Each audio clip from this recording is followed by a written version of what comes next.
What ties us together all those years remains a mystery. I'm not the eldest or the prettiest, but here we are, unconditionally knowing.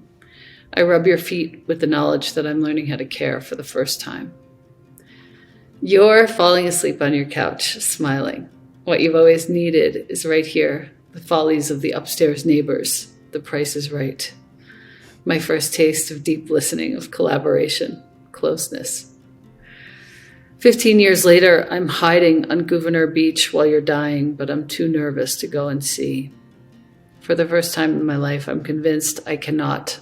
Frozen to this island, frozen smile at dinner, frozen heart in my chest, grief relentlessly knocking. I hear you say my name in my sleep the night you die.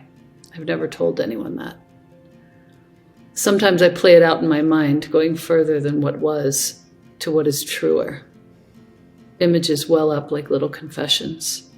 I hold your feet like I did for your daughter on her last day. I whisper in your ear the endless love like I did for your daughter on her last day. I wrap you in the stunning and believable light of your own soul like I did for your daughter on her last day. Yeah, several of these pieces, I took the liberty of kind of rewriting history, where I sort of owned my part in the regret that I hold, or remorse that I hold. It's hard to say which is which. And then I rewrite it so that piece in the end, the images welling up like little confessions, those are actually what I wish I would have done.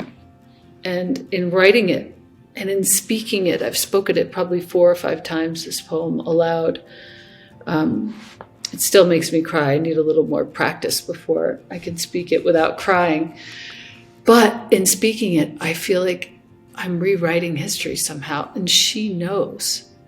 And I feel like she feels that, and that is what should have happened. And now it kind of is what did happen somehow.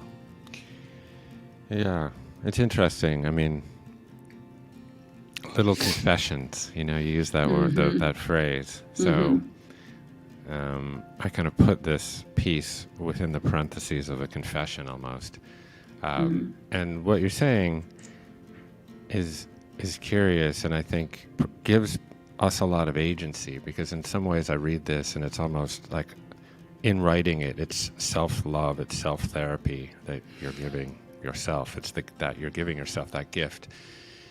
And, it allows us to reframe our experiences with the past. I mean, we can't change the events, right? But we can, change the way that our emotions and our body and our mind, interact with those events. Yes. And, in a way, memory is always being experienced in the present.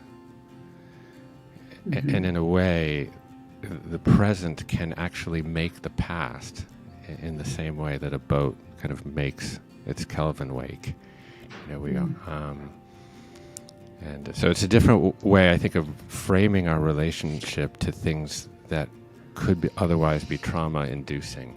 And Yes. I've found that piece to be a quite useful example, I think, for a lot of people as they manage grief and to some degree regret.